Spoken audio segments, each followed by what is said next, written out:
삼국지 인물들 중 제갈량만큼 처세의 달인이 있을까요? 오늘 손찬이 형은 제갈량의 일화들을 통해 그 처세의 기술을 탐구해 보도록 하겠습니다. 제 인생에서 그 처세에 대해 가르침을 가장 많이 준 역사적 인물을 3명만 꼽자면, 첫째로는 귀곡자, 두 번째로는 조광윤, 그리고 마지막이 바로 제갈량입니다. 귀곡자 같은 경우는 지금 봐도 손색이 없는 2000년도 더 된 내용이라고는 믿기지 않는 처세에 관한 책을 남겼고, 조광윤은 숙청하지 않는 군주, 술자리 한 번으로 절도사들의 병권을 거둔 걸로 유명하죠. 그뿐만 아니라 조광윤이 후주, 즉 시씨의 나라를 찬탈했는데, 조광윤이 우리나라로 치면 훈요 10조 같은 걸 남깁니다. 그 맹섭이라 하는데, 새로운 황제가 제위에 오를 때 비석에 새긴 글귀에 맹세해라 하면서 남긴 겁니다. 거기에 내용 중 하나에 시씨들 건들지 마라, 걔들이 죄를 지어도 사면해라. 이 시씨 가문은 나중에 송나라가 어려울 때 끝까지 송나라 편에 서서 몽골군과 싸웁니다. 자신들 가문의 제위를 찬탈한 왕조를 위해 목숨 바쳐 싸운 거예요. 마지막으로 제갈량 같은 경우에도 그 서사에서 처세에 관한 많은 교훈을 남겼습니다. 물론 개인적으로 제갈량의 지략은 다소 부족하다 생각하지만 그의 처세는 정말 배울 점이 많습니다. 다들 아시다시피 제갈량이 처음부터 형주에 뿌리 내리고 살았던 사람이 아니죠. 제갈량의 고향은 서주 낙야국이라 되어 있습니다. 형주에서는 외지인이에요. 제갈량이 형주에 처음 왔을 때 그 상황이 녹록치 않았습니다. 제갈량은 두 누나 그리고 동생 제갈균과 같이 숙부 제갈련을 의지해서 따라다닙니다. 이 제갈련이 원술한테 예장태수로 임명이 되어 이때 청소년이었던 제갈량도 제갈련이랑 있었어요. 제갈련이 왜 원술한테 붙었느냐? 당시 조조의 서주대학살이 있었고 그 이후로 조조와 대립하던 원술한테 붙었을 가능성이 높아요. 원술이 임명한 태수라 하면 정식 태수가 아니죠. 한 조정 입장에서는 역적입니다. 당시 조정에서 임명한 양주목, 유효와 예장을 두고 다투다가 제갈련이 패합니다.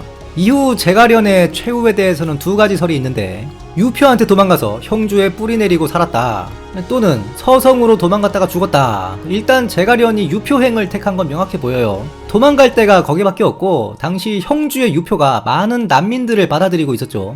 제갈련이 살았든 죽었든 제갈량은 폐주에서 도망온 피난민이나 다름없는 겁니다. 다만 제갈량이 운때가 좋았어요. 당시 유표의 형주가 부강해지면서, 또 유표가 청류 중에서도 강압할준 일원 아닙니까? 당시 식자들 1000여 명이 형주로 이주해서 살았다 되어 있어요. 형주가 나름 학문의 중심지가 되면서 제갈량도 식자들이랑 많이 어울리게 되죠. 아무튼 제갈량은 외지인으로서 처세에 신경 쓰지 않으면 안 되는 입장이었다. 여기서 첫 번째 제갈량의 처세를 배울 수 있습니다. 제갈량이 와룡이라 불렸다 하죠. 누워있는 용, 즉 모습을 드러내지 않는 은둔 중인 용이라는 뜻이에요. 이 별명은 방독공이 지어준 것입니다. 방독공은 사마위도 존경하던 인물이었어요. 사마위가 방독공이랑 안면 트고 친해지려고 쇼를 하고 그랬죠. 이 와룡이라는 별명에서 알 수 있듯이 제갈량은 나대지 않았습니다. 자신을 스스로 관중과 아기에 비견했다고 하는데, 이건 최주평이나 서서 같은 친구들끼리 얘기한 거예요. 그 예로 여러분들도 제갈량 하면 초야에 묻혀있던 선비를 유비가 알아보고 스토킹했다 생각하죠. 제갈량 스스로 설정한 이미지 메이킹이 지금까지 영향을 주고 있는 겁니다. 유비가 제갈량을 3번 찾아갔을 때 제갈량은 이미 황승원의 사위였고 그 황승원의 처는 채모의 누나였습니다. 유표가 또 채모의 다른 누나와 결혼했으니 제갈량은 유표와 이미 연이 다 있었던 거예요. 그리고 제갈량의 누나가 2명이 있는데, 한 명은 괴씨 집안에 시집을 갔습니다. 괴월, 괴량 그 집안이에요. 그리고 작은 누나는 방산민한테 시집갔죠. 형주의 유명인사 방독공의 아들입니다. 이렇게 뒷배가 짱짱한데도 제갈량은 절대 나대지 않았습니다. 식자들 사이에서는 인싸였지만 절대 대종들에게 자신을 내세우지 않았어요. 보통 여기저기 다니면서 나댔다 하면 그 소문에 대한 기록이 남게 되어 있거든요. 조예가 그림의 떡같은 놈들이다 얘기한 한, 제갈탄, 하우연 이런 애들처럼 무리지어 어울려 다니면서 명성이 자자했다 이런 기록이 있어야 됩니다. 그런데 제갈량이 자신을 관중과 아기에 비견할 때 친구들만 인정하고 이걸 들은 다른 사람들은 인정하지 않았다. 뭐? 갈량이 그 조용한 친구가 그런 얘기를 했다고? 에이, 그런 깜냥은 아니지. 이러고 넘어간 거예요. 여러분들 인생을 살면서 조심해야 되는 사람이 있습니다. 이건 제 친구 엄베코랑 얘기하다가 나온 얘긴데, 자신을 과시하는 사람, 이런 사람들은 파악하기가 쉬워요. 사기꾼 아니면 사자의 냄새가 확 나거든요. 그런데 겸손한 사람들 있죠. 에이, 구멍가게 조그맣게 하고 있습니다. 이런 사람들은 보통 내기가 아닙니다. 상당한 지략가라 전제하고 사람을 대해야 돼요. 제갈량이 나대고 했으면 유표한테 인간돼서 미래가 잘못될 가능성이 높았겠죠. 당시 조금 돈이 많다거나 유명세가 있다 하면 군웅들이 가만 안 놔뒀거든요. 도경 같은 경우에는 조옥을 협박해서 자신 휘하에 두고 네 부하 안 한다 하던 장소는 옥에 가둬버립니다. 다 조옥이건 장소건 유명세가 있던 인물들이었죠. 그리고 두 번째가 제갈량은 귀곡자가 말하는 내건을 완벽하게 구현한 인물입니다. 내건은 말 그대로 상대방의 내면을 붙들어 메어버린다는 뜻이에요. 제갈량은 유비의 철저한 예스맨이었습니다. 일단 나이 차이가 많이 나고 유비의 카리스마가 보통이 아니었기 때문이죠. 소설 연의에서 그려지는 유비와 달리 실제 유비는 중대 의사결정에서 참모들 말 안 들었어요. 그나마 법정의 말을 고지 들었고 대부분의 결정은 스스로 했습니다. 그래서 진군의 간언을 듣지 않고 합의를 비우다가 여포한테 털리기도 한 패착을 두기도 하죠. 그렇다고 제갈량이 아부를 한 건 아니에요. 유비가 필요로 하는 걸 조명하고 완벽하게 해내요. 유비가 밖으로 전쟁을 해대면서 안살림을 제갈량한테 맡긴 이유입니다. 제갈량이 공룡이나 변양처럼 직언하기 좋아했다 하면 승상 못했습니다. 형 제갈근이 약간 제갈량과 비슷하거든요. 송건의 심기를 거스르지 않고 돌리고 돌려 말해 송건을 설득시켰다. 그래서 송건이 제갈근이랑 얘기하기 좋아했어요. 육손 뒷담화도 까고. 특히 제갈근은 참소도 많이 받았거든요. 제갈량과 내통한다. 이걸 송건이 제갈근은 절대 배신하지 않는다 믿음이 확고했는데 역시 제갈근도 군주와 내건의 관계에 있었죠. 제갈량도 그런 일화를 보여줍니다. 유비의 이릉대전을 왜 제갈량이 간언하지 않았냐? 실제로 제갈량은 유비의 자기 출병에 대해 찍소리 하나 안 하거든요. 유비가 발리고 와서 법효직이 살아있었으면 그 한탄만 했죠. 그 이유가 있어요. 오나라에 관련된 일이란 말입니다. 오나라에는 형 제갈근이 있죠. 이걸 간언했다가는 유비의 심기를 크게 거스르게 됩니다. 너 지금 오나라에 네 형 있다고 그런 얘기하냐? 소설 연의가 사실상 유비의 위인전이죠. 그래서 상당히 왜곡이 되어 있는데 실제 유비는 자기 마음에 안 드는 말 하는 놈들 좌천시키고 죽이고 했습니다. 제갈량은 입을 싹 닫고 있어야 될 때를 알았던 거예요. 내가 여기서 말 함부로 했다가는 내건의 관계가 깨진다. 다음이 중요한데 제갈량은 적을 만들지 않았습니다. 법정이 권력을 쥐고 사람 막 죽이고 다니죠. 그러니 부하들이 간언을 합니다. 유비한테 고자질을 좀 해서 저거 제어 좀 해야 되는 거 아니냐. 제갈량이 법정은 우리 주군을 자유롭게 해준 사람이다. 어찌 그러냐. 내선해서 안 된다. 이 말이죠. 이게 사실상 제가 이 영상을 통해서 우리 시청자분들께 가장 말씀드리고 싶은 부분이에요. 10명의 친구를 만들기보다 1명의 적을 두지 않는 게 중요하다. 당시 제갈량이 법정의 만행을 상소해서 법정과 척을 지면 나라에도 좋을 게 없고 본인에게도 좋을 게 없어요. 그걸 제갈량이 알았기 때문입니다. 그리고 제갈량이 이엄을 탄핵하죠. 이것도 배울 점이 상당히 많습니다. 이엄은 제갈량한테 계부권을 지속적으로 요구합니다. 계부권은 부를 열고 관리를 임용할 수 있는 권한인데 당시 촉에서 계부권은 제갈량만 가지고 있었어요. 승상부. 보통 부는 삼공, 즉 태위부, 사도부, 사공부 이렇게 열 수 있는데 촉은 사실상 삼공제도를 취하지 않았죠. 겉으로는 현인을 기다린다 하는 게 명목이었지만 유비 사후에 제갈량이 정권을 가지기 위한 하나의 정치적 목적이 큽니다. 이엄이 제갈량한테 이런 말을 해요. 사마이는 내가 투항하면 계부권 준다더라. 이엄이 이렇게 막 나가는데도 제갈량은 이엄을 또 후대합니다. 아들 이풍도 중용하죠. 이걸 다른 대신들이 뭐라 했다 되어 있어요. 이엄이를 왜 그렇게 대우를 해주냐. 이엄이 일은 또 잘했던 것으로 보여요. 실제로 잘했다 되어 있습니다. 괜히 유비의 탁골을 받은 게 아니죠. 이엄 탄핵문에 제갈량이 나라를 위해서 참았었다 되어 있어요. 이엄이가 저렇게 해도 더 후대해주면 그래도 잘 따르지 않겠느냐. 그런데 이엄이가 나를 배신을 하고 없는 말을 꾸며내고 했다.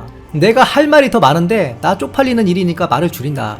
이엄이 군량 수송 임무를 맡으면서 날씨가 좋지 않아 길이 질퍽하니 수송이 어렵다. 퇴각하시는 게 좋겠습니다 해놓고 제갈량이 퇴각하니까 아니 군량이 충분한데 왜 퇴각함? 한 거예요.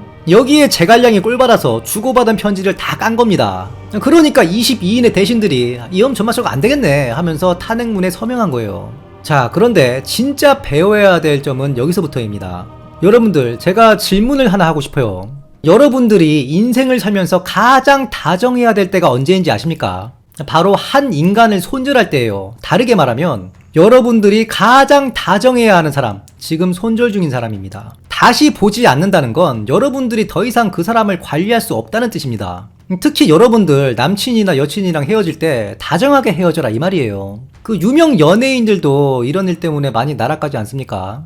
쉽게 말해서 레퍼런스를 하죠. 그 평판 관리를 특히 손절할 사람한테 마지막으로 최선을 다해라. 이걸 제갈량의 이염 탄핵에서 배울 수 있는 겁니다. 제갈량은 이염의 모든 관직과 자기를 박탈해요. 사실 여기에 보통 따라오는 게 가산몰수, 더하면 목을 베거나 삼족을 멸하는데 제갈량은 이염의 목을 베지 않고 심지어 이염의 가산도 몰수하지 않습니다. 이건 제갈량이 이염의 아들 이풍한테 보낸 편지에 나와 있어요. 네 아버지가 관직에서는 쫓겨났지만 노비와 식객 수백을 거느리고 있지 않느냐. 그리고 너는 연좌되지 않고 벼슬을 계속 하고 있으니 보통 그런 죄를 지은 집안 치고는 상당히 잘 사는 거 아니냐. 네 아버지 좀 뉘우치게 해라. 그러면 내가 다시 불러줄 수도 있다. 내가 이렇게 편지를 쓰면서 눈물이 난다. 눈물이 나. 이렇게 편지를 씁니다. 그래서 이염이 제갈량에 대한 원망하는 마음이 없지 않았겠지만 끝까지 제갈량이 불러주길 기다렸단 말입니다. 그래서 제갈량이 오장을 해서 죽었다는 소식에 가장 크게 한탄한 게 탄핵된 이염과 요립이에요. 제갈량이 죽었으니 나는 이제 써줄 사람이 없구나. 제갈량은 정적조차도 적으로 두지 않았던 겁니다. 이풍 같은 경우에도 제갈량을 원망하는 게 사실 당연하겠죠. 자기 아버지를 나락 보낸 사람인데 그런데 저런 편지를 보내는데 원한을 가질 수 있겠습니까? 그래서 제갈량이 죽고 촉이 망한 뒤에도 그 후손이 제갈량발로 진나라에서 벼슬도 합니다. 사마염이 제갈량의 손자 제갈경한테 제갈량은 촉의 충신이었다 하면서 작은 벼슬을 주죠. 당시 진에 촉의 항장들도 많았는데 원한 관계가 있었으면 이런 게 쉽지 않아요. 참고로 이 제갈경의 아들 제갈충이 미추왕 때 신라로 넘어왔다 되어 있죠. 우리나라 제씨, 갈씨, 제갈씨의 기원이다. 그리고 또 한 가지 주목해야 될 부분이 그 제갈량이 북벌에 연이은 실패해도 제갈량의 입지는 죽을 때까지 확고했어요.